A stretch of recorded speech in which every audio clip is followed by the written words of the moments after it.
మూడు కూడా అంటే సీక్రెట్ చూపించి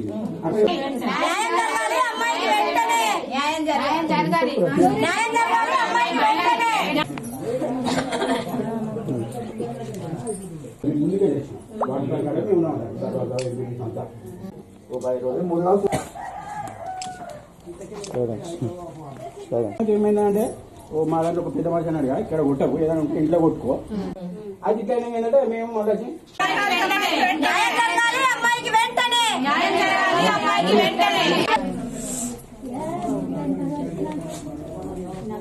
ఇక్కడ కొట్టుకోవాలి కదా అన్నాడు అనుతోడు ఏమంటే ఏమి రాష్ట్ర రీచ్ కొట్టుతాడాక మీరేమైనా సరే వచ్చినా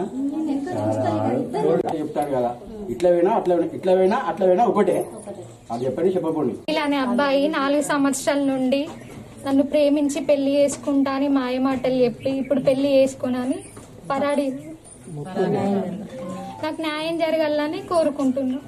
నేను పెళ్లి చేసుకుంటా, ఫిజికల్ గా నన్ను వాడుకున్నాడు, పెళ్లి చేసుకుంటా అన్నాడు. ఇప్పుడు నేను పెళ్లి చేసుకోను నువ్వంటే నాకు ఇష్టం లేదు అనే మాయమాటలు చెప్పి వదిలించుకోవడానికి ట్రై చేస్తాడు.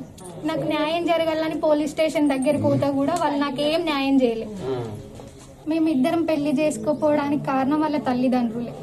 ప్రేమ పేరుతోని మోసం చేసినటువంటి అబ్బాయి పరారిలో ఉన్నాడు.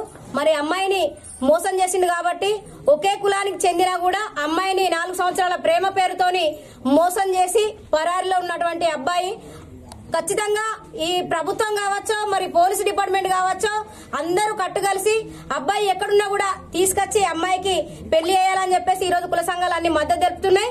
అమ్మాయికి ఖచ్చితంగా న్యాయం జరగాలి. ఇలాంటి ఇంకోసారి జరగద్దు. ఇలాంటి వాళ్ళను ఎవరు కూడా ఈ చట్టాలు అనేటి వాళ్ళకి అసలే ఇది కావద్దని చెప్పేసి మేము మహిళా సంఘాల నుండి అందరం మేము డిమాండ్ చేస్తున్నాం. అమ్మాయికి న్యాయం జరిగేదాకా మా పోరాటం ఆగేది లేదు. ఎన్ని రోజులైనా అబ్బాయి అమ్మాయిని పెళ్లి చేసుకునేదాకా ఈ ప్రేమ పేరుతోని ఈ అత్యాచారాలు, మర్డర్లు, మానభంగాలు ఈ తెలంగాణ రాష్ట్రం ఏ మూలన చూసినా యావత్ భారతదేశం మొత్తం మీద ప్రేమ పేరుతోని అమ్మాయిలను ఇంత టార్చర్ పెట్టడము, బాధ పెట్టడము, చంపడము ఇవన్నీ జరుగుతున్నాయి. ఈ ఒక్కటే కాదు ఎన్నో సంఘటనలు జరుగుతున్నాయి. కాబట్టి మరి పూర్తి మద్దతు అమ్మాయికి ఉంటుంది. అమ్మాయికి న్యాయం జరగాలని చెప్పేసి మేము డిమాండ్ చేస్తున్నాం.